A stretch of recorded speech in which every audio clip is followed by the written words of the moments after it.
So Fat Man. So sleazy. There's an open chair down there. Up over. Down, over, that way, down here. I don't know where Canadian Fat Man is. Wait, wasn't he Canadian Sleazy at one point? I don't even know anymore. No one seems to He know. changes his name more than Ed Leslie. Wow. Let's talk about that in another dynasty of characters on the wrestling show.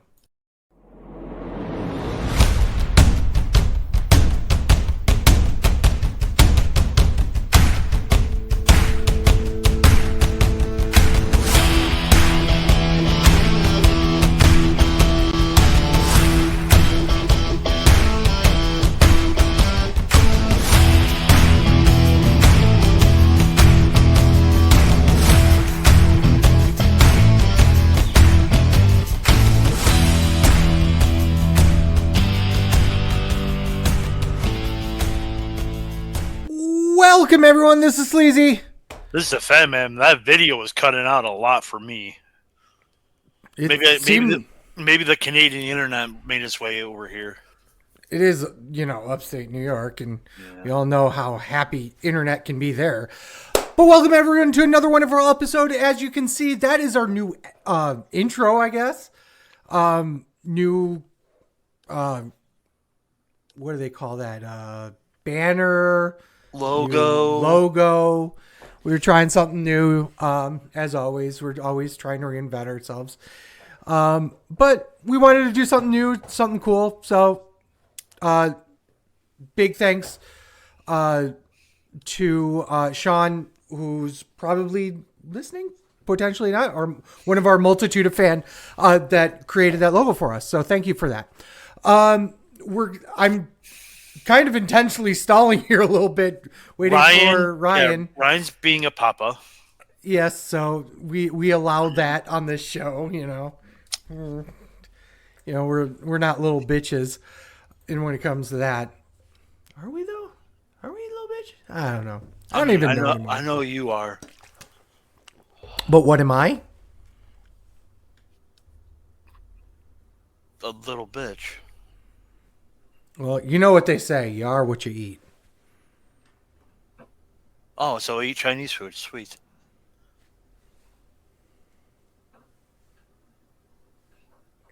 Today we're talking AEW Dynasty. Featuring that one match that everyone seems to be talking about. Hey, I've not heard a goddamn person talk about Julia Hart versus Willow Nightingale, okay? The funny part is I was going to actually make the same reference, the same match.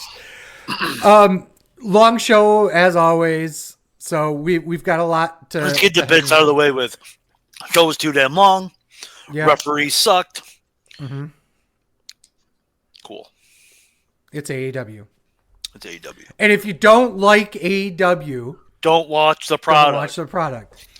Here's the thing. Like we said on our last show, I like AEW. They can do better. It's not like they just frustrate me at times, which you will find out on this show. Yeah. The thing is, you take the bad with the good, in my opinion. And in this particular show, spoiler, there were a couple of decently good matches here. And actually some pretty decent storytelling in a couple of them as well, which is not something that I normally praise AEW for. So, I have a feeling we're gonna fight. Oh, we gonna fight. I already told Ryan we're gonna fight. So.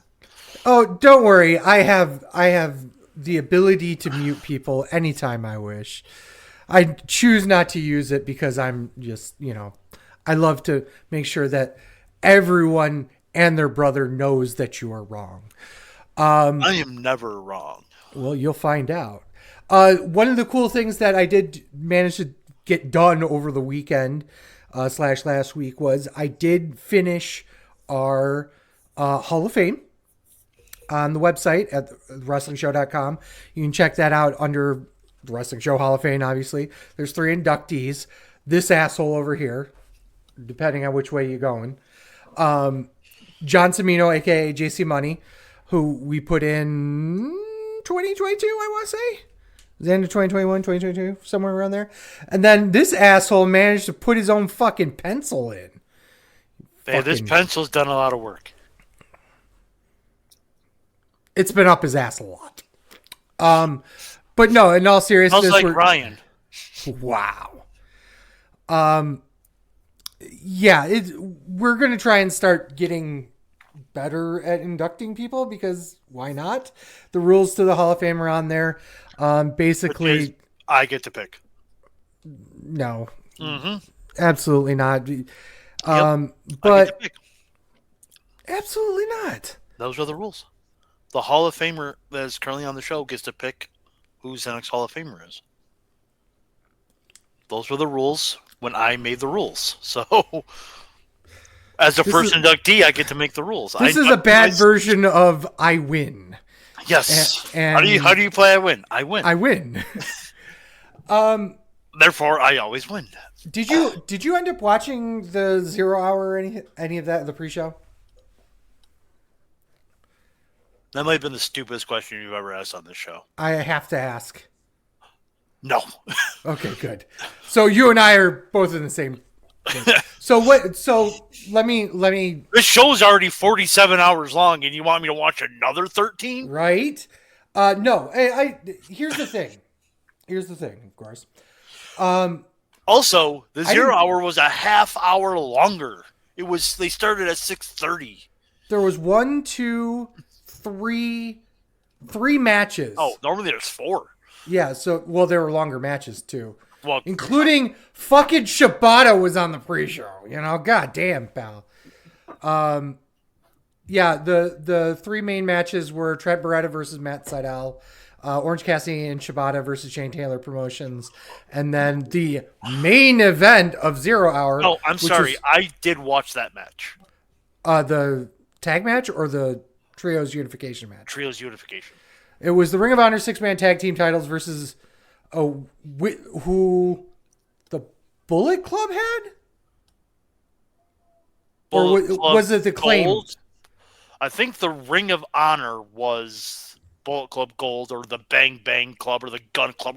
Whatever they're called. They've had like 4 names in the last Bang Bang, Scissor Gang. What up, yo? They've had like 4 names in the last 7 weeks, so it doesn't. What did you think of that? It wasn't bad. It wasn't bad. It's fine. Whatever. At this point. What it was. It really was. So what do you think they do with the Trios titles now? I mean, do they just bounce back and forth between here and Ring of Honor, or? I think so. I was gonna say maybe he got rid of them because he's realizing he has too many titles, but then they just created a women's television title. So I'm like, well, that can't be it.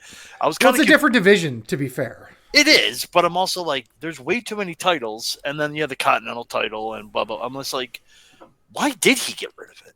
Maybe it's because he just doesn't have enough trios and it just combined them. Mm-hmm. That may be the case because really, if you count all the trios out there, it's what, 4? Yeah. It's Shane Taylor Promotions is one of them technically. The Kingdom. Well, yeah. The Acclaimed. And then I mean they don't got Dalton and the Boys anymore. Right, they're gone. Yeah. What's his face left? So that's not even a trio anymore. House of Black. Yeah, House of Black. But they've already had a huge. They've already had it, man. They're going to.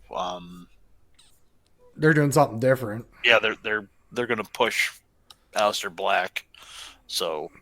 Which is not a bad thing. It's never a bad thing to push Aleister Black. Yeah. Let's get onto the show. I know Ryan's still kind of. So I guess I'll run it. I was trying to have him run it to save my voice, but I'll do it. Once he gets back, we'll get him on there. Oh, I heard a baby. AEW Continental Championship. Okada defends against Pac. Oh, maybe I hear him. Hold on. 21 minutes and 55 seconds. Canton gave this 4 1/4. You're the Asian mark enthusiast? No? Okay, You're literally the only one else here to talk. So fine. Match was fucking amazing. Absolutely wonderful. I'm gonna give this 4.5 stars. Because Ryan's not here, I'm not gonna say what it was missing. Just because I'm that kind of dick, really. But this was probably one of the best opening matches I've seen past 12 months. Really, really well done. Put together well. Not shocked that Okada won, but goddamn did he make fucking Pac look like a fucking beast again. Up to this point, Pac had been, losing a lot of stock, losing a lot of, he made him look great even in losing. And that's not something that I would have expected Okada to be doing in 2024 AEW. Yeah, 4.25. I thought it was a great way to open up the show. Thought the right kid died. Yeah, it was really, it's a really, really fun, really good match. How dare you agree with me? I didn't. I gave it a half star or quarter star less. Oh, well, in that case. What a dasshole. Yo, dog, I heard you like trios matches. I do. Adam Copeland, the King of the 2-star match, Eddie Kingston and Mark Briscoe versus the House of Black. 17 minutes, 45 seconds. Kenton gave this 3.5 stars. Ryan, you're the tag team wrestling enthusiast. Awesome take. Love it. I gave it 3. I thought it was good, but it was sloppy at times. And holy crap, was it Brody King almost slipped off the top rope on that top rope suplex and almost died?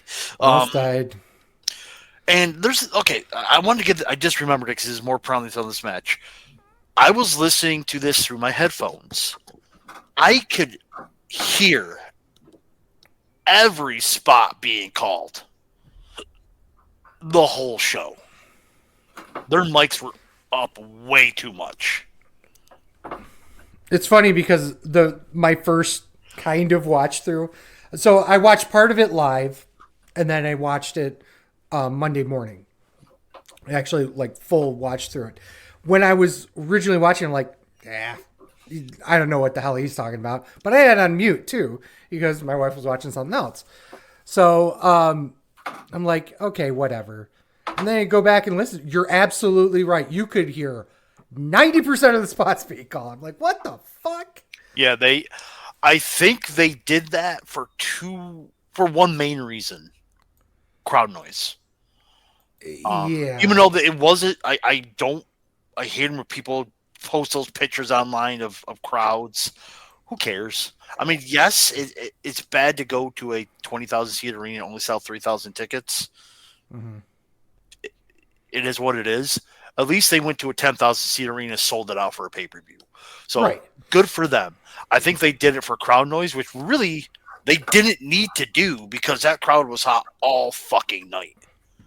Right. I thought they were. I was thinking they were worried that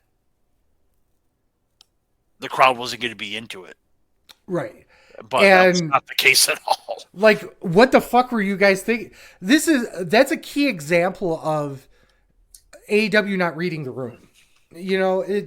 And in this case, it was the opposite of what it normally is, where they're like, oh, this is going to slap, and then there's 300 people in the arena. You know what I mean? Right. This was the total opposite of that. Oh, I don't know if they're going to be loud enough for this big show that we've got planned. And they were hot, motherfuckers. Mm-hmm.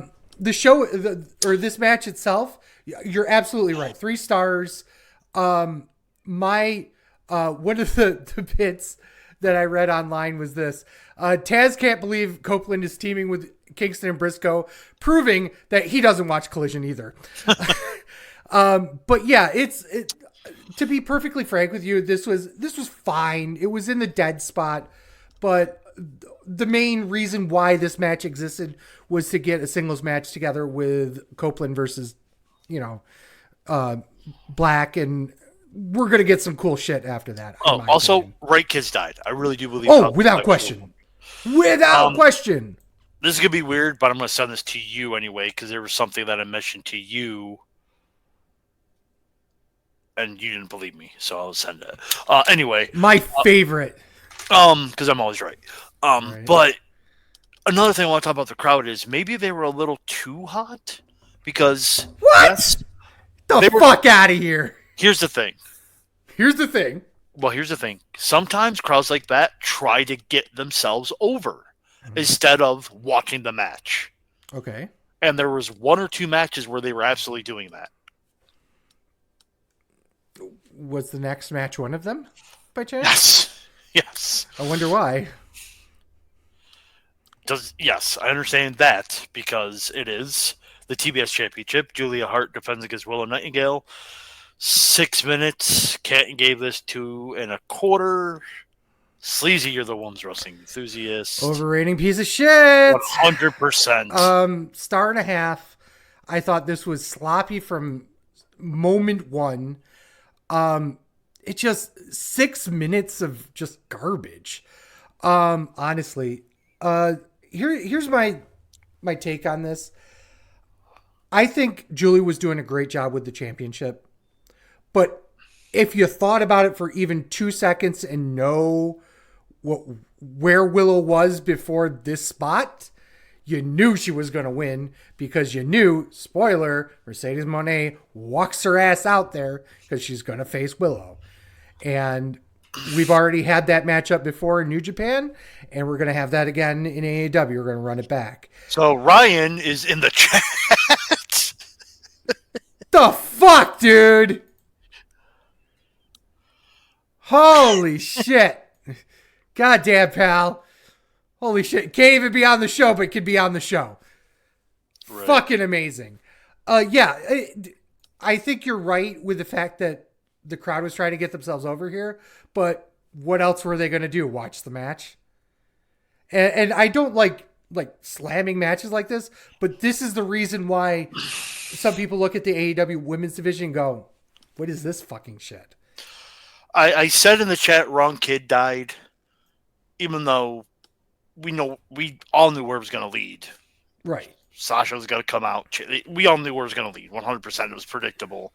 I just don't like Willow Nightingale. I think she's super overrated. I think she's dangerous in the ring.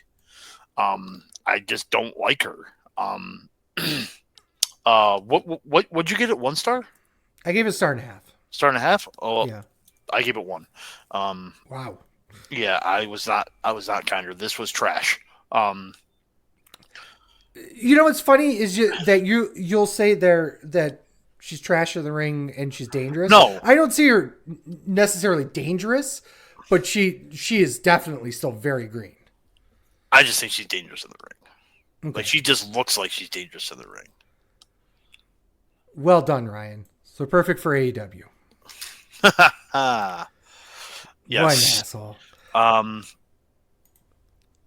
AEW International Championship. Roderick Strong defends against Kyle O'Reilly. 17 minutes and 20 seconds. Can't give this 3 1/4. I was talking to Ryan before we went on the chat, and I said there were some matches on here that just, they were solid, but they were disappointing. This was one of them. Okay. I gave it to Mike Sanders. 2 3/4. It was underwhelming. I was not a big fan of it.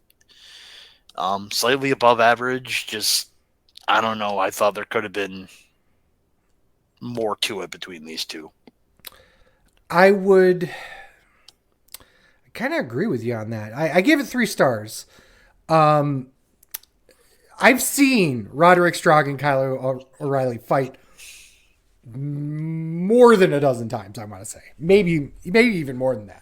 Because they've fought all over the place. Ring of Honor, PWG, Indies, everywhere. Okay? Singles, duo, tag team matches, even trios matches. This was one of, if not my least favorite matches of theirs. It just felt like that they were... I don't know why, but it felt like that O'Reilly really lost a lot of luster, maybe. Because this was his, second or third match back, maybe. Maybe it might even be his first actual match. It's certainly his first match on AEW pay-per-view in a long dog time. I feel like that this was a good way to get him back in here with an opponent that obviously they know each other for years and years and years. So it was easy for Kyle to kind of, I don't want to say phone it in, but definitely, you know what I mean? I maybe he was a little too timid to begin with.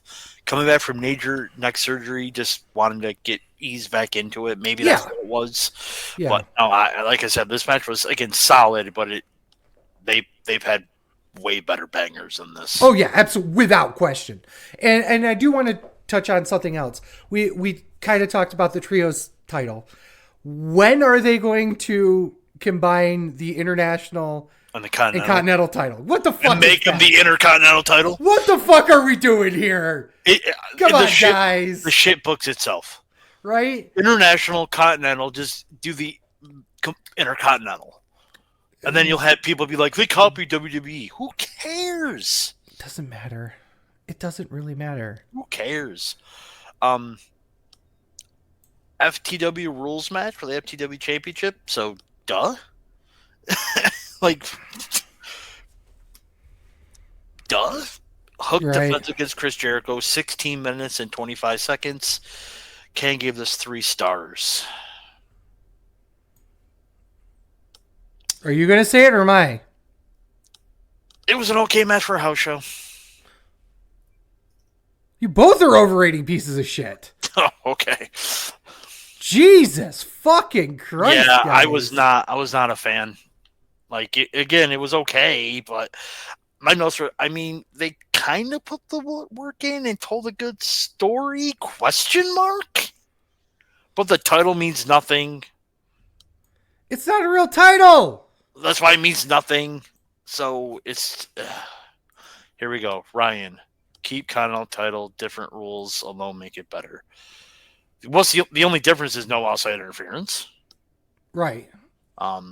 Cool. I mean, here's the thing. Okay. Again, it is different. It's different, and different is good. Okay, I agree with that. Yeah.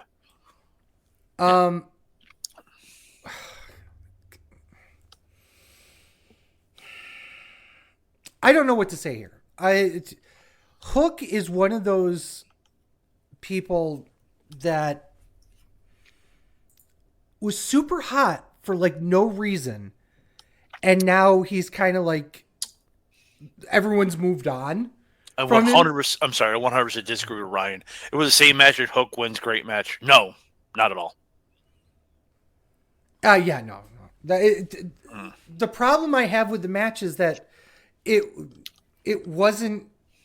It was a mismatch to begin with. I mean, what the fuck were we doing? Well done for the bottle trick. The biggest problem, you're going into this match knowing it's going to be no DQ, knowing it's going to be like one of the spots that they fucking did was the whole putting the trash can on Jericho and Hook hitting him with the Singapore cane. Any idiot looking at that knows that doesn't go to do shit. You know what I mean? I can make a joke, but I won't. Do it. Do it. You won't. Only idiots watch AEW. Wow. You heard it first, folks. Like I said, watch AEW, you're an idiot. According we watched the Hall show. of Famer, Fat Man. I guess I'm an idiot because I watched the show too. But even it was so bad that Jericho couldn't even really sell it. You know what I mean? It was stuff like that was just like, really? And then basically having them have to do this super fuck your finish at least twice in the match. It's just like, it just didn't work for me. This was what, 17 minutes long? 16:35. Yeah. So close. Yeah. Close to, it felt like forever. And then having Jericho win an absolutely useless title. Ryan, what the hell not is a DQ if he didn't him. It was a no DQ match. So it didn't matter. It absolutely didn't matter.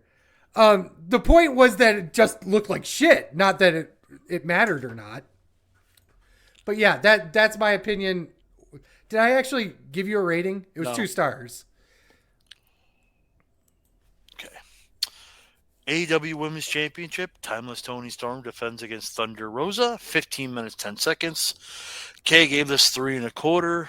Sleazy, you're the women's wrestling enthusiast. This was the women's match that was good. I gave this 3.5. I liked how they kind of played back a lot of the earlier spots, having Toni Storm do the cloverleaf at one point. You know, there's just so much great story work here too with Toni Storm. I think that even having Mariah May and Deanna like brawl to the back was actually a good call too, because it made the finish look, you know, as good, as clean as it could be. You know what I mean? I think I don't know where we're going from here, is my question. What do you think? 3 3.5, or no, 3 1/4. I'm sorry, I agree with John. It was a good match. I wouldn't call great.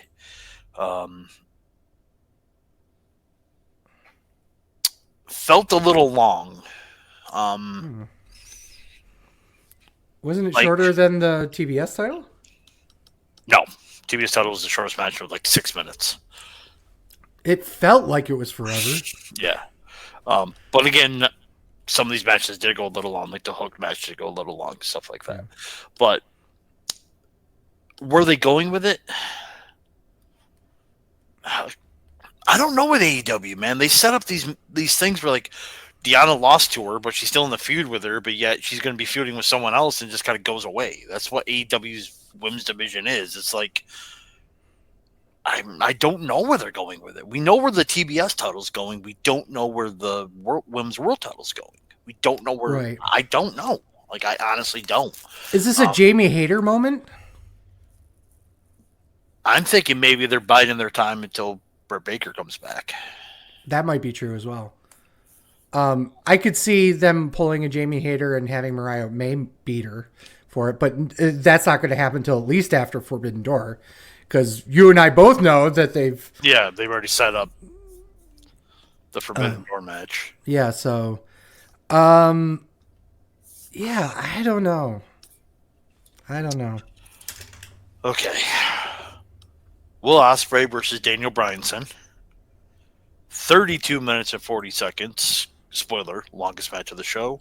Kenton gave this 5 stars. Sleazy.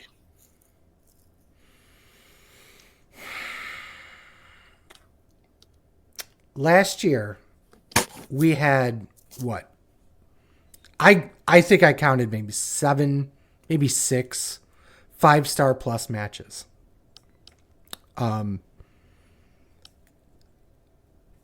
I don't know what I want to do here. I really don't know. I came into this knowing that this was probably the best match I've seen in 5 years. The problem is, last year I gave a match 5.5 stars. Zack Sabre Jr. versus Will Ospreay. This match was better than that. I think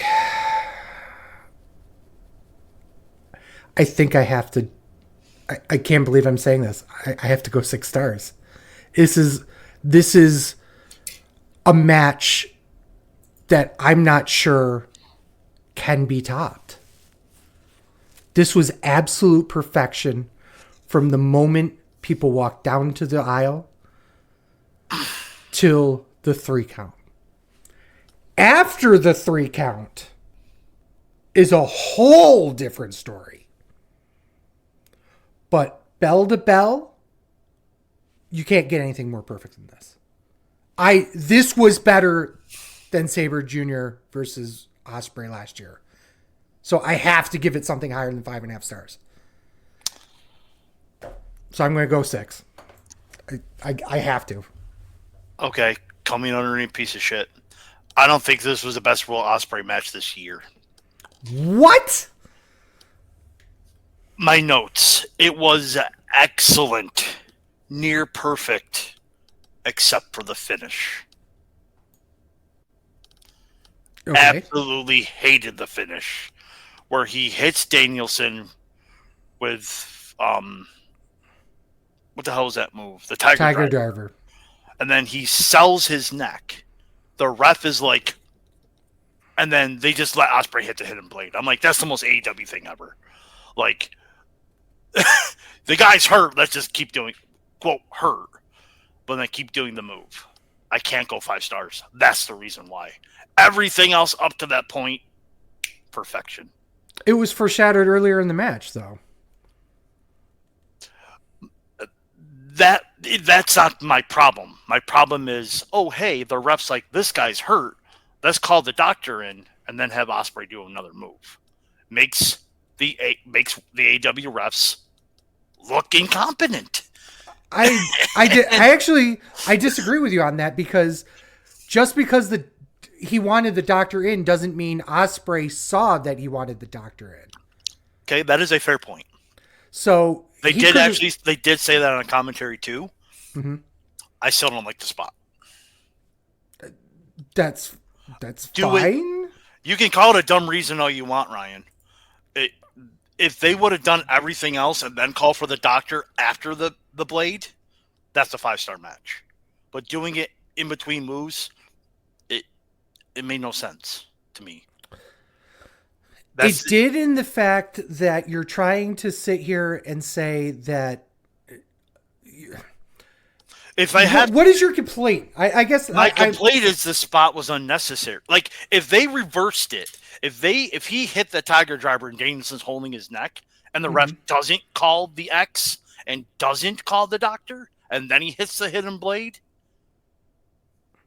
I'm okay with it. But then the ref's like, we need to get a doctor in here, and then he hit. To me, it just, again, it's AEW fish. You're making your ref looking. Yes, I don't understand. Ospreay didn't see it, and I understand the ref didn't see it too. My point is, why do that spot? Because it's storytelling post match. Do I like the storytelling post match? I'm on the fence on that, but I understand. That's why they did it. Here's the thing: I'm okay with people calling it 5 stars. Like, there's no problem with that. Me personally, I can't do it. I think the spot was dumb. And if it's a 5-star match, it has to be perfect. That was not a perfect spot. Everything else was absolutely amazing. Absolutely amazing. That fucking hurt. But absolutely amazing. I can't go. I just can't. Like, I'm sitting here, like, I was struggling, like, and I watched it again the next day, because this was the last match I watched before I went to bed, because this match ended right at 11 o'clock at night. Yeah. So I watched the other 2 matches and went back and watched this, and I'm like, I can't do it. I cannot do it. Again, this is one of those matches where, like, give it 6 stars. You can give it 1 billion stars. I'm not going to bitch. It deserves it. Just one spot, in my opinion, was like, if they would have just not done that, cut that 10-second spot out, and just not even do that and call for the doctor after the match, that's a 5-star match in my opinion. They added too much, which was weird for an AEW match. They added. Here's the biggest bitch, and Orion's gonna fucking flip out of this. They added too much story, which they never do. And it didn't make sense at the time to add that at that point in the match. This is boggling my mind. Honestly. I know. This is because I don't even know how I can respond to this, because I really don't understand your complaint about it. My complaint is the spot was unnecessary. My complaint was he held his neck. So? The referee went, you need to get a doctor in now. Okay. Obviously, The ref didn't see Ospreay do it. Ospreay didn't see the ref call it. He's standing 5 feet away. He heard him say it. Again, Ryan's going to say it's a heel move. I agree. I 100% agree. But I disagree with that specifically because because he was way on the other side of the ring when he came back for the in Blade. Okay, whatever. In front of 10,000 people screaming, which by the way, and you pointed this out first, so I'm going to they were hot all fucking night. No. They never sat down the entirety of the match. They did not. They were there, you know? And I just think they just added a spot that wasn't necessary. I just think, like, if you'd done that after the match, he's holding his neck after the Tiger Driver, and then he hits a hidden blade, great. But don't have the referee go, we need a doctor in now, and then have another move done. It's an additional sell. It's all it is. It just doesn't seem competent to me. How is it not competent, though? In fact, it makes him look a little more competent. He realizes the man's hurt, so he's trying to get a doctor. Yeah, I can't do it. You know what I mean? That's why it's like I'm struggling here, man. I'm really struggling. Like I said, I don't have a problem with anyone giving it 5 stars, 6 stars, 7 stars, 8 stars. And I'm going to tell you right now, there's going to be people out here that I guarantee you, numbnuts there. Fuck Dave Meltzer is going to sit here and jump up and down. 7 3/4 matches, stars. It'll be the highest rated match he ever gave. Without question. He's already on Twitter saying that, what was it? It was the best match he's seen in 5 years. And to be honest, I really liked Ospreay's match with Takeshita. That's my match of the year right now. I think it was a better match. And I like that match too. So I don't. But anyway, let's move on. Ladder match for vacant AEW Tag Team Championship. FTR versus the Young Bucks. 21 minutes, 35 seconds. Can't give us 4 1/4. Ryan, you're the tag team wrestling enthusiast. Yo Dog, I heard you like tag team matches. Oh yeah, Yo Doggers like tag team matches. Sorry. Riveting input by Ryan here, by the way. I think it's phenomenal. Also, this was another match where I expected way more than what I got. This I agree with. Because this is their, what, it was his 4th match together? 4th match, yeah. My problem is probably the problem you had. Too much fuckery in a ladder match. Oh, actually, my goodness. Fuck you. Don't ever shit on Dave Meltzer ever again because his opinion is not fact. If you're not giving that a 5-star match, you piece of shit. Fuck you. Hope you step on a Lego. It's not a 5-star match, in my opinion. Well, shit, it is a 5-star match. In my opinion, this is why we do your the fucking opinion show. Is fucking wrong. Guess what? It's not wrong. Opinion of your opinion. That is a 5-star match. It's not. In my opinion, it's not. Don't ever shit on Dave Meltzer again. Ever. I can shit on Dave Meltzer all I want because it's my opinion to shit on Dave Meltzer.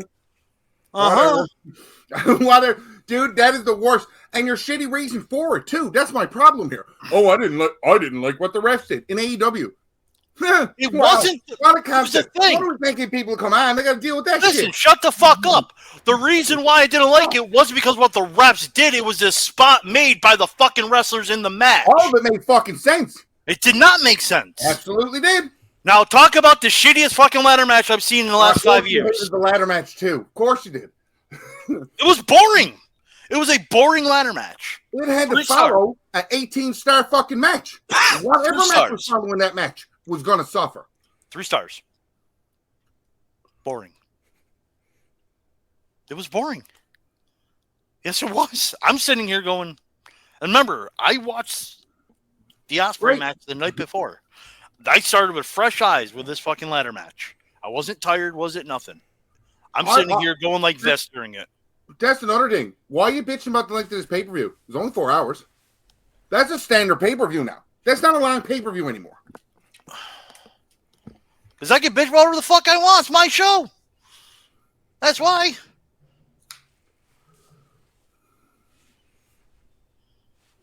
So I'm going to bitch about Meltzer a lot because fuck Dave Meltzer. Okay, here's the thing. He didn't get Kurt Angle a 5-star match, therefore I can bitch about him all I want. 2, some of these shows don't need to be this fucking long. 3, which I've said before.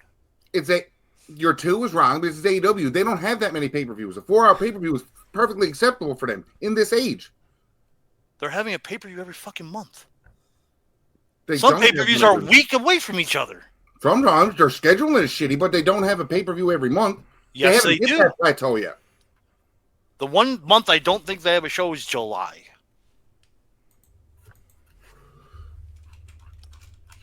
Let's all look it up together. Because I know there's 2 months that they're not having pay-per-views. May has a pay-per-view. June has a pay-per-view. July. August has a pay-per-view. September has a pay-per-view. October has a pay-per-view. November has a pay-per-view. Unless they got rid of World's End. December has a pay-per-view. July is the only one that I think does not February have didn't have one. Correct. February didn't. Yeah. That's February didn't fucking not every month. So 10 months out of 12 still. And for these To be fair, their second year running. Well, yeah. Well, I was going to point that out is that they only had 8 shows last year, and they had 5 shows in 2022 every year. And 4 hours is still a standard for a pay-per-view. Their pay-per-views are usually 5 and 6 hours long, not counting pre-show. We're not going to talk about the pre-show. No. We don't talk about Bruno. I get it, but like the 4-hour pay-per-view is not a long pay-per-view anymore. It is when you're fucking old. I'm going to bitch about whatever the fuck I want to bitch about. If you don't like it, go fucking eat a bag of fucking dicks. I'm old. So stop bitching about what I'm bitching about. This is an opinion-based show. It was not a 5-star match. Wait a second. Opinion. No. Fuck you. I'm going to start here by saying this. And pause for dramatic effect. This ladder match is it's an opinion-based show, but Somebody anytime else somebody's opinion differs from you, we're the wrong ones. Yeah. Have So I ever fuck said, off. Have I said this on the show? There is Yes, 100% in the past. This show, I have not said that's a wrong opinion. I don't remember. Because I haven't said it. Like I said, if you want to give this a 5-star match, 100%, I can see it. I have no problem with it. But don't bitch at me because I didn't like a spot in the match that didn't make the match perfect. If you were not going to call that a 5-star match, the reason that you personally, opinionatively, you should have picked was there's no fucking storyline going into it. They made the story afterwards. Yes. which makes it better, in my opinion. Because it made it everything. I still don't understand why this isn't perfection to you. I said it about Ospreay and Mike Bossy Bailey when it happened. That should never have been a 5-star match because there was no fucking story going into it. And it happened. AEW happens a lot. There's very little story goes into their shit, and then it's banger or burger after burger. Like, thank you. That is me. I want to shout out Sheamus because his response to that on Twitter when he says he becomes the 2-time King of the Ring, it's just a picture of the Burger King with the crown, Ginger. Well, he's leaning into that more than I ever thought he would. More respect to him. I love him. He comes back thick, not fat, thick. Thick. Yeah, it's like meat. Booker T say no bread, no water, just meat. That's meat, baby. Shuggy duggy quack quack. Well, Ryan's got out of that system for breastfeeding a baby. Ladder match, boring. Why? It's not boring. But again, it wasn't. I thought it was the last 10 minutes it picked up, but the first 10, I'm like. And the worst is to me, I already told you why. Because it had to follow that fucking match. Mm-hmm. Anything that followed that match, the start of that match, normally most matches are fucking shit. Like, just because it's not the same energy. The fact that ladder match was able to pick any energy back up after that. I would agree with that. 100%. They worked hard to get that match back up. Like, I'm not saying that they didn't work hard. I just thought it was boring. And here's the funny thing. I should be praising for this. They didn't really do unnecessarily weird bumps, which I thought they would. Nothing they would have did would follow that match. Right. Yeah, and they were just stupid to try it. It took No, somebody I'm talking about to get a bigger reaction. To be honest, I thought this was opening the show. So I'm like, oh, they're going to go balls to the wall. Like, and when I didn't see it open, I'm like, where are they going to place this? Hindsight 2020, you have the big title match, and then you have this match that everybody's going to fucking freak out about. You start with the ladder match. You're going to be like... This is where the TBS title should have been. Disagree. What do you think should have been here? No, this. 100% this. It was because the only match that would have picked it back up. Yes. Okay. All right. Okay, I can see that logic. Because you knew whatever was going to hit there was just going to be fucking flat. And 4 guys in a ladder match that, have so much history with each other would have picked up the crowd without question. Okay. So FTR, because I made this comment in the chat when they announced it was a ladder match, so I can refer back to myself in this. So FTR didn't want to eat the pin. Okay. Right?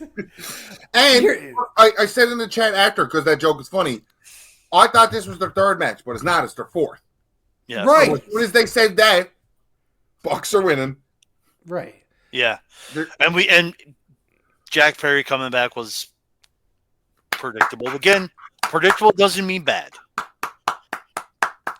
The skin mask. That's the interesting thing that I want to see where they go, because I want to see if they can keep his momentum. They're not. The entire reason why they pulled out the fucking footage was brawl out footage. Yeah. That was the entire point of that. So if they don't strap a goddamn rocket to him, what the fuck are they going to do? He's joining the Elite. Okay, so it'd be the 4th most important person of the Elite? He was the 4th most important person in Jungle Express. There was only 3 at one point. Yeah. Okay, fair. You got me there. But at least he had a cool fucking theme. Now he doesn't even have that.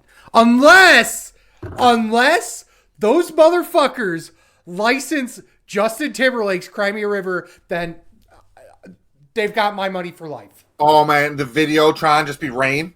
Yes! Yes! Oh. I am in! Fucking Tony Khan, I will suck your coke-laden dick. I mean, give me that. Allegedly. Didn't they license Kansas at one point? Yes. And for the Bucks. Yeah, Final Countdown. Yeah. You money. They'll license that. He could have been out like Vince McMahon and shitting on bitches, but no, he's just buying play money for videos he gets to watch when he's 80. Remember when I had a Fed? Remember when I ran a Fed?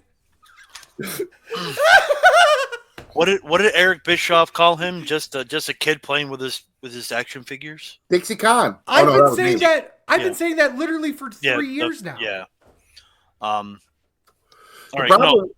problem was in the beginning. He gave some of the action figures real money. Yeah. Correct. Cody went peace. Brandy went, well, if he's got... Cody gave up a TV show to go back to WWE. Let's be fucking clear here. Yeah. A full-on, printing money reality TV show. And he's probably selling more merch now. And probably. But you're also... It's a gamble. It was a gamble It's a gamble, yeah. You're betting on yourself in that respect. Yeah. That's twice he did it, baby. Yep. And it worked both times. Actually, is it kind of 3 times? Left WWE, created AEW is a gamble. Created AEW was the gamble within leaving WWE. That was one long... Okay. That's long-term storytelling. I disagree with that because I would think you had to build them up on the indies. Because the big name at AEW was Jericho. Wasn't Cody. It was not. You're correct. But don't forget, out of all the people that footed the bill for the original All In, he was one of them. So left WWE, bet on himself. Went to shitty places like Excite. But that's still betting again. That's Betting on himself. He bet on himself all the way through till we went back to WWE. He did what fucking Drew McIntyre did. Yes. Absolutely. 100%. He did longer than Drew, but like he left to learn a new hold. Yeah. All right.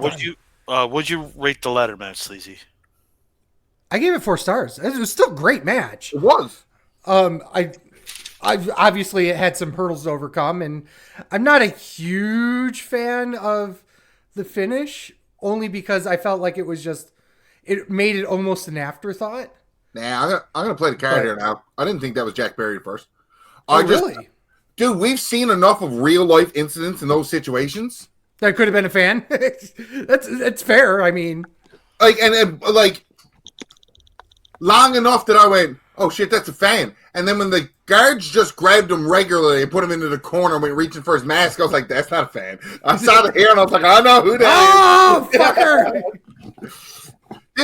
To me, that's still the joy I had that I think you guys don't have as much anymore. Mm-hmm. I still suspend disbelief every fucking chance I get because that is what makes movies, what makes wrestling, TV shows, anything entertainment.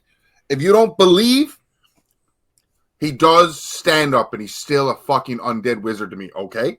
Yeah. There's a cult of hundreds of hooded figures at a moment's notice ready for him. I don't give a fuck what anybody says.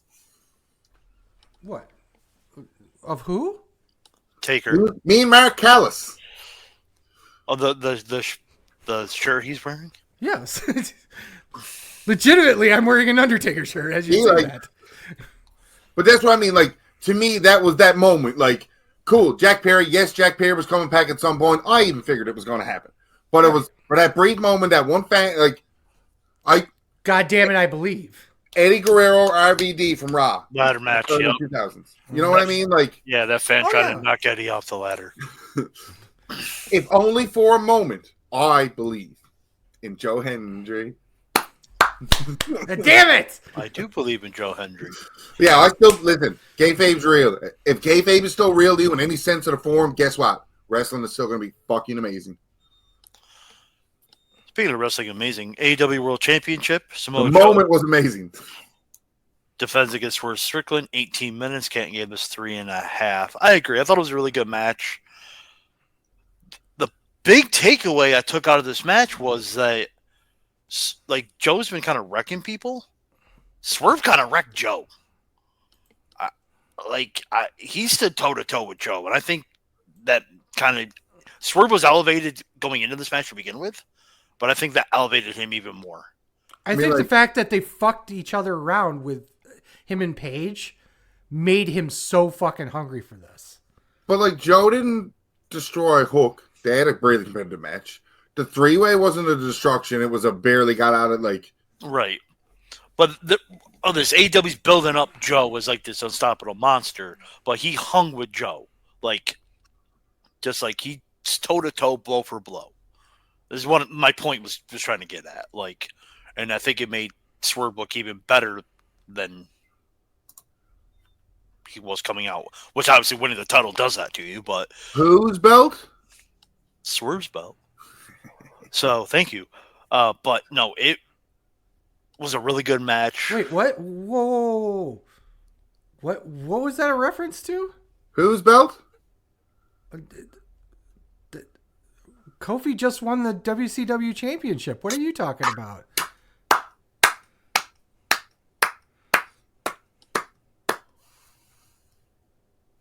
Oh, what the fuck you just said, little kid, but you're special. Again, you need to get out of the antiquated forums of fucking internet and shit, dude, and get on like all social media. R-Truth tweets that as a first ballot Hall of Famer. R-Truth, I want to point out. NWA champion.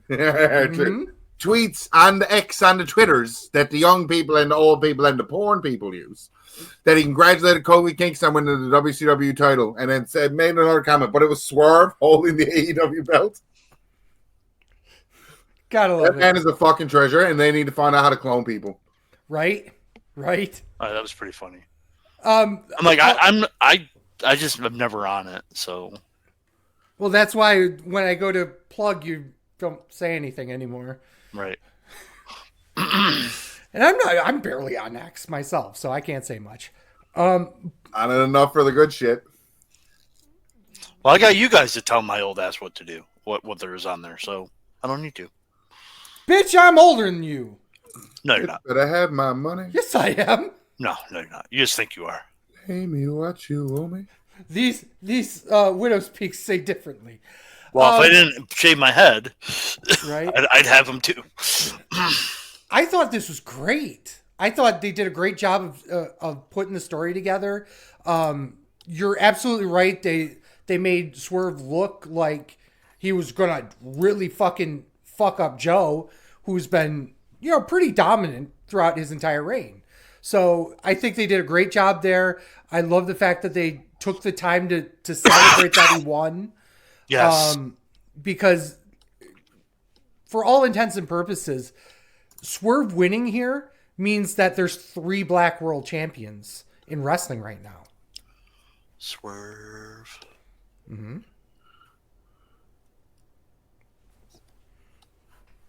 Moose, iPhone. And I'm sorry, I just got shocked. Anti-Fatman won the AEW card after. Oh, fuck him. Fuck all of them. Oh, I forgot to fucking fill that. I had it up on my fucking... And then my girlfriend called. She's on vacation. And I just forgot to fucking do it. I literally was going to do it.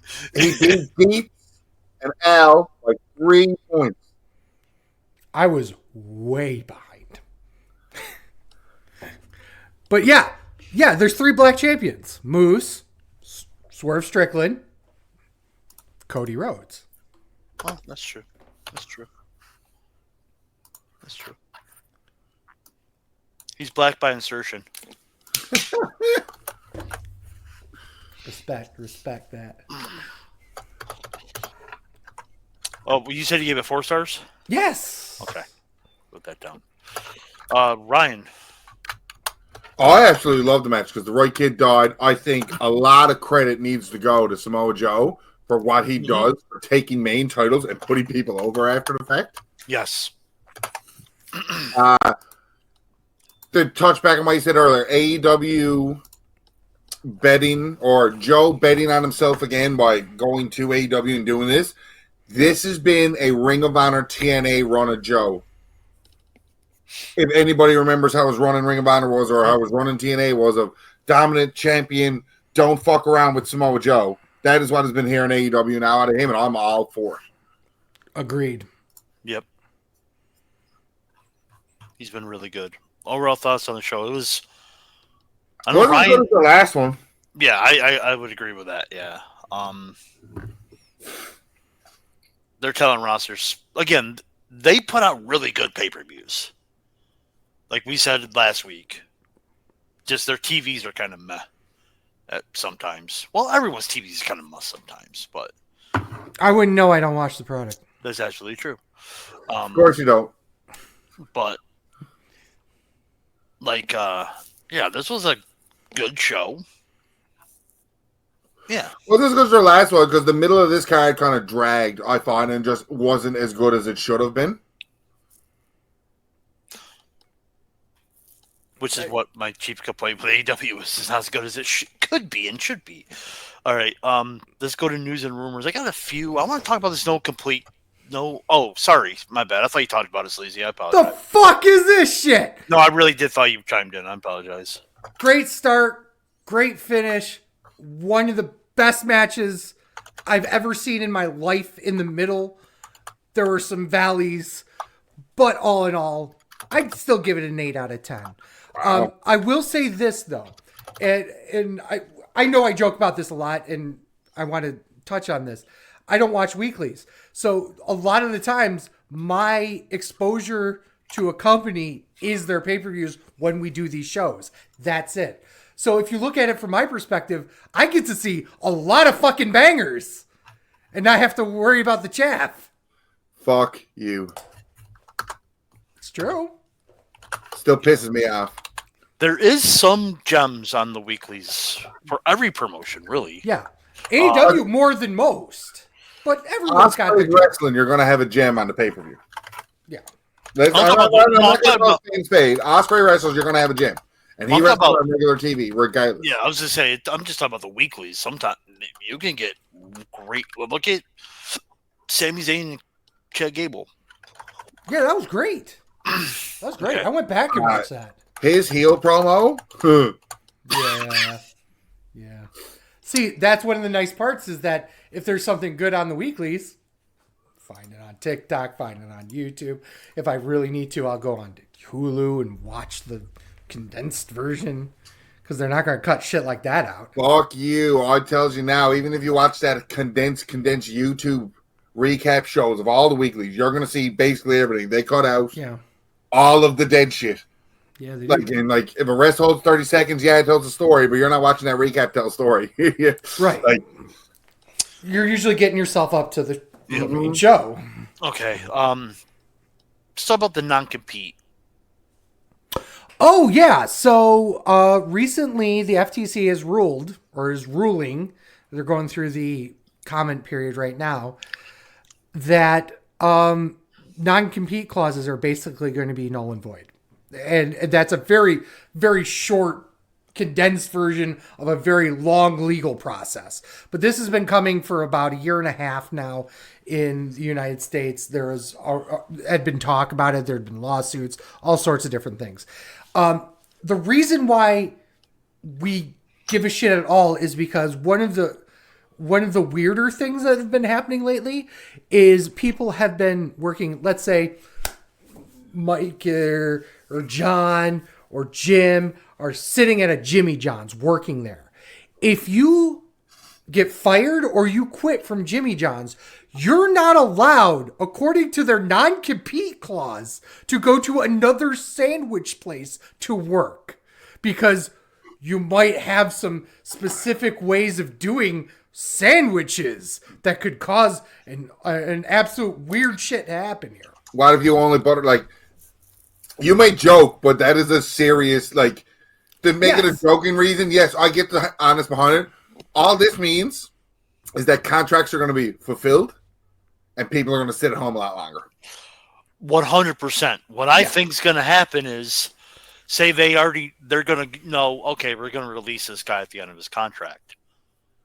90 days before, he's off TV. Or he's doing the absolute worst shit. Yeah. You're absolutely. That's it. I mean, and you guys are absolutely right on that. The reason why this even became a thing was because there were fucking people making $8, $10, $11 an hour from working other places in their area. That's why this all started. It has nothing. I'm not going to say it doesn't have anything to do with WWE, but WWE's contract setups are a good reason why that shouldn't work. You know, independent contractors are independent for a reason, except when they're not? Question mark? Yeah, that's why when you brought it up, I'm like, well, they're independent contractors, but they have contracts. How does that work? I'm like, I would assume because they do have non-competes that they have to be fulfilled. I'll fulfill your non-compete. Yeah. But they can make them legally non-enforceable, and that's what FTC is trying to do. Now, what about these people who just got released, which I'll segue in here now, like Jinder Mahal, Von Wagner, Cameron Grimes. Yeah. Technically, they got released before this ruling. Does their non-compete still exist, or does it affect everything? That's what I figured because, that's what I figured. One of the reasons why it still exists is because it hasn't gone through the comment period yet. So it officially hasn't been fully enacted yet. It will retroactively matter, but by the time it gets through all they're going to be through their non-competes anyway. And here's the other thing is that I have not looked at the specific language of it because there's two different roads it can go down. The road that's probably going to fuck WWE and other people a little bit more, other companies, is that they just make them completely non-enforceable and fuck off. The other road is that it's not enforceable unless you pay them. And WWE already does that. They give them downside guarantees while they're sitting out their 90-day non-compete. Mm-hmm. So Will it cause them to have to pay them more? Probably, because the downside guarantee is probably not going to be what they consider a normal salary, quote unquote. But in the grand scheme of things, it's not going to change a goddamn thing at WWE. No, because they're just going to start releasing. They're just going to be like, okay, we're going to terminate your contract effective 90 days from now. They won't even do that. They'll just pay him a higher salary. Contracts are going to lapse. There's going to be shorter contracts, maybe. Well, their contracts are set up so that 3 to 5 if their years. contracts, well, yes, but if their contracts lapse, their non-compete does not go through. Their non-compete only goes through if they get released or they get released. Released. Or they quit. Or they quit. Or they retire. If they sit out the rest of their contract by retiring and then an additional 90 days, then they're clear. But that's all. I guess that's effectively quitting too. So right. Yeah, I just like people are making like they're like, oh, it's not really gonna affect them that much. I don't think. The only thing it's going to affect is money. That's all. And they're $1 billion company. They'll be fine. Yeah. We just talked about those releases. Jinder Mahal, man. I'm surprised they released him because he was really well liked. They hindered Xia Li. They hindered the gender. They hindered the gender. They hindered the ginger. They hindered the ginger. Yes. Xia Li. Hey, no, that's racist. How dare you? His name is Ginger. His name is Ginger. You can say it with the way you want your 6 letters to say, but I can't make a joke with the way I want my 6 letters. God damn it, man. Xia Li, another one that very well liked backstage. Jinder Mahal was very well liked backstage. Those were shocks to a lot of people. But in the same breath, when's the last time you've seen them on TV? That's what I was going to say. Like, you can be well liked all you want. Jinder with the Rock, right? A month ago, and that was kind of a lot of people's point was that the one time he got a shot, he knocked it out of the park because it was a great moment, and yet they still released him a month later. And we kind of talked about this a little bit with Cody. I think it's time for him to go and learn a new hold. You know what I mean? I think he'll be back. I really do believe he'll be back. If that happened to him once too. Yeah. Like they released him and they brought him back. They weren't really doing much for them to begin with before the Rock thing. Well, he was a manager for Indus Sher, right? That's all he was doing. Yeah. He was the manager of Indus Sher after the Rock thing. I Like, don't. He was managing Indus Sher right before WrestleMania. This may sound. I'm wondering if there's like an injury thing going on with him. He just can't shake it, and they're just like, you know what? Yeah, maybe. I mean, yeah, they're all gone. Cameron Grimes was today, I think. That was surprising. Yeah. Again, got up to the main roster and didn't really do much. So expect Trevor Lee to be back in TNA. Tomorrow. 90 days. Yeah. Von Wagner was another big surprise, I thought, because I thought they were going to push him to the moon, but just like Mr. Cameron Grimes. Correct. Thank you. Matt Cardona underwent surgery for a torn pec.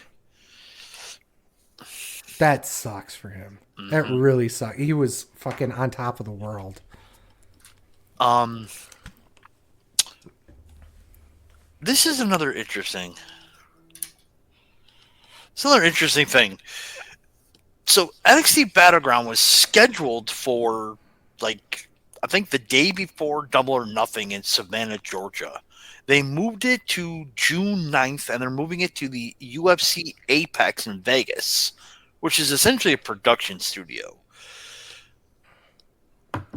I find it interesting because, yes, I know they got to rent out buildings. They don't really have to rent this out because they're owned by the same people. I think it's just a test to see if they can't do weekly shows there and move NXT out of... No, there's a performance center, so that makes no sense. NXT pay-per-views will have a hotter crowd in Vegas, I guess. Because doesn't that place only fit like 500 people?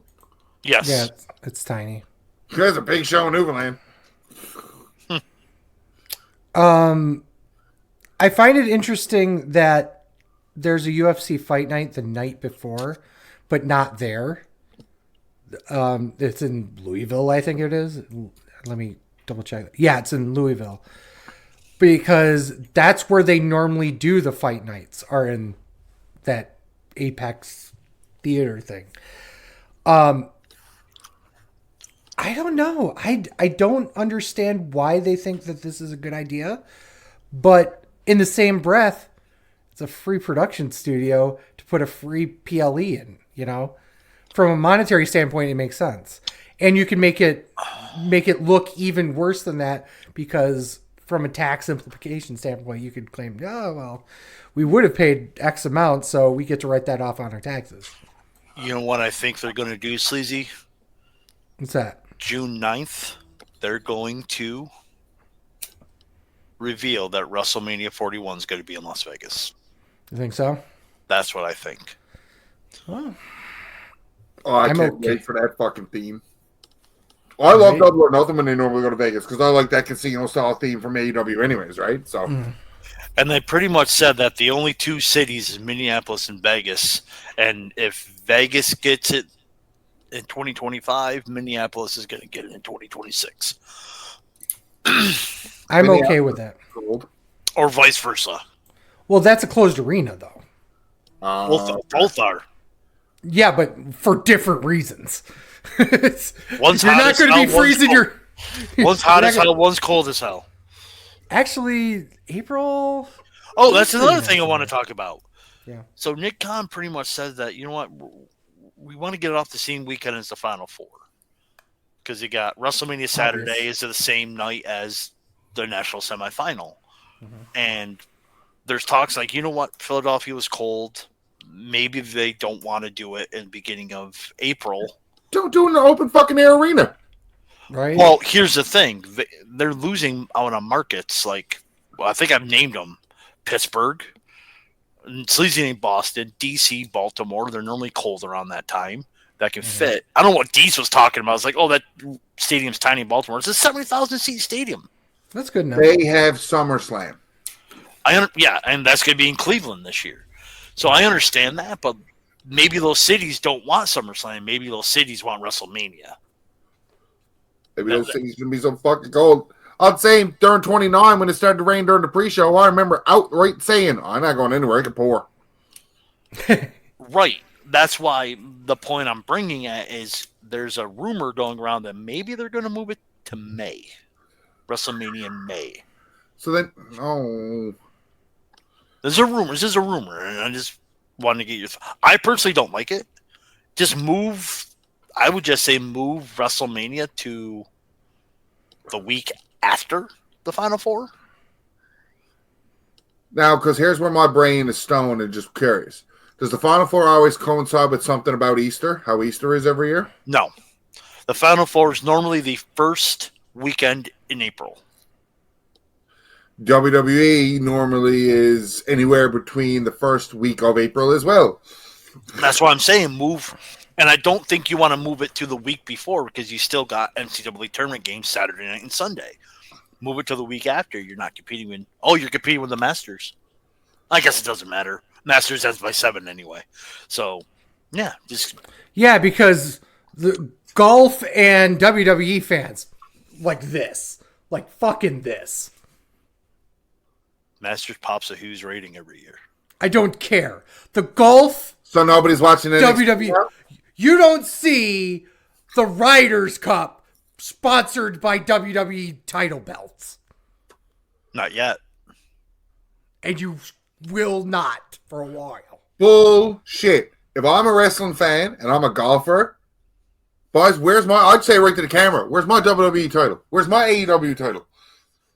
That's not happening for at least another 10 years. I'm going to tell you that right now. Bullshit. Those plates are so interchangeable and easy to make. Mm-hmm. Yeah. And you also have to find a market for them. And there's not going to be a market for them. I'm not talking about selling for them. I'm talking about when I win the PGA Tour, I can hold up my fucking belt because it's got a big AEW or WWE logo on it, so everybody knows where it's coming from. My little side plates can be golf. Hey, first of all, that's going to be a TNA championship. They don't have the side plates. Yet. Give them 5 years. AEW's around and got the side plates. The TNA don't yet. I don't think TNA is going to have them. It's going to be the Lucha Underground Championships. Oh my God! Give me the gift of the Gods belts, baby. Right? There we go. No, in all honesty, I don't believe there's enough of a market for it yet. But you never know. You know, they merchandise everything, and for good reason, because there's money in it. So if they think that there's going to be enough of a crossover in golf, sure, they might make it. I just don't think they will yet. I honestly don't either. But I was just thinking, what's after the weekend? I'm like, oh yeah, the Masters. There's just thinking, always going to be something to compete, no matter what they think about. Yeah. So the weekend I'm after. Tell you, you both are going to laugh at me, but I know exactly the weekend to put it on. Memorial Day weekend. Isn't that when AEW runs? To piss Tony Khan off so bad. But the thing is, it's a good weekend to do it with because... But Tony Khan does it. No, well, yes, but... He's in the same city every time, but... Yeah, well, whatever. Well, that will piss off AEW fans, but that's neither here nor there. The reason why I say it is that Friday, fans come in. Saturday, WrestleMania. Sunday, WrestleMania. Sunday, people can go home. Or Monday, people can go home. I think everybody's stupid when you're going down there, and even WWE fans, SmackDown's usually pretty good the night before.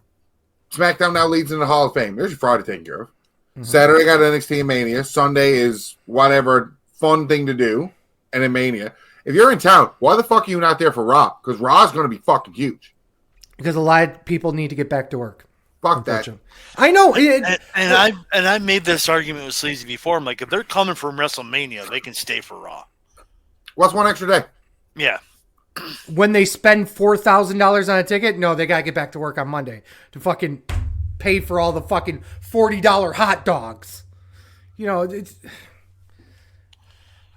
if it wasn't for the fact it's so expensive right now, I wouldn't be as, I wouldn't be as flippant about it. Well, we didn't go to WrestleMania. It was down the fucking road because it was so expensive. I think if they're spending $4,000 on WrestleMania, they're going to spend the extra $100 on a Raw ticket. My point is that they're not because they can't. My point is I think they will. And most people. Holy shit. Breaking news? Not breaking news, but I was looking for the Reddit quote, and it wasn't a Reddit quote. It's just a factual, apparently statistical statement here, so I'm going to read it out. This is the Reddit thing. Cody's win at WrestleMania was the first time in 10 years that a male Royal Rumble winner had won a title in the main event in front of a live crowd. Batista at 30, last. Reigns at 31, last. Triple H at 32, last. Orton didn't main event in 33. Nakamura didn't main event in 44. Seth Rollins didn't main event in 35. Drew did win, not in front of a live crowd. 37, Edge last. 38, Lesnar last. 39, Cody last. Interesting. So the last person to do it is Cena. Right? And the last woman to do it would have been Belair. Yeah. Mm-hmm. Interesting. That's interesting. Hey, I'll put myself over as I fucking leave. Ryan Buck, right. Reddit, Twitter, Instagram. I try to fuck with our Sleazy and the Fat Man Instagram too. Trying. And I'm on TikTok. If you can find me, I tag all of us all the time. Peace. Well, I got one more bit of news and rumors. Let's go for it. We got a few minutes left. NJPW. Oh, yes. So, everyone knows that New Japan and Stardom are like two sister companies, sister brother companies. They fight in the back or whatever. As of today, was this? It was either yesterday or today. Today. Stardom's actually going to be a whole subsidiary of New Japan Pro Wrestling. And what that means, I don't know yet. But I could definitely see them like leaning deeper into putting Stardom World on New Japan World. They kind of do a little bit of that now, but they still have the separate the Stardom World streaming service. I could see them rolling them into one thing and being able to get all the content there. I would love that and maybe it would also give them more incentive to make it a better product as a whole, the New Japan World specifically. Right. So, Ryan, go fuck yourself. Heavy G, not here, unfortunately, today. He had to be off. He does, with Fatman, the Best Darn Sports Show, period 2. You can find that Thursdays every other week. Every other week till the football season starts. We're going to be doing a live watch-along on the NFL Draft this coming Thursday. Cool. That sounds good. I'm at TW Sleazy. God damn it, you motherfucker. We are SleazyFatman on X, Instagram, Threads, TikTok. As you heard Ryan say it before, he's starting to take over the Instagram account, so really follow that. Who knows what the fuck he's going to put on there. Please go on over there, give us a like. Give us a like on follow on all of our social media accounts. Videos you can find at twitch.tv/SleazyFatman, youtube.com/SleazyFatman, and premium videos at onlyfans.com/The Wrestling Show. Make sure you like and subscribe on your favorite platform and click that notification icon on YouTube because A, it helps us out, and B, it allows you to know when we go live, when we do these kinds of shows. You can find all sorts of content at thewrestlingshow.com, including articles, merch, other cool stuff. I said this at the top of the show, but I reiterate it again. We did finish the Wrestling Show Hall of Fame. Check that out. It's stupid little bit, but I love it. You can get this podcast every Saturday morning wherever you get your podcasts, including Spotify, Apple Podcasts, YouTube Music, Podbean. Don't hesitate to rate us your favorite platform. Click automatic downloads. Once again, that really, really does help us out. And always do the algorithm thing. Like, comment, put a star rating on anything. You know, it really, really does help us out when you interact with our stuff. So with that, thank you to Ryan, who was on the show. Thanks to fuck you to Deets, fuck you to Heavy G, and as always for Sleazy. For the Fat Man. This is a Wrestling Show. Thank you guys so much for listening. Peace. Fuck Dave Meltzer, because Ryan. Fuck Dave Meltzer. Ryan again. Fuck Dave Meltzer. It was not a 5-star match. Fuck Tony Khan and his alleged coke habit. A hot is on a sandwich, a sub is on a sandwich, a burger is a sandwich. Next week, we are doing, speaking of drafts of the NFL Draft, are we doing a draft? We might be. Are we?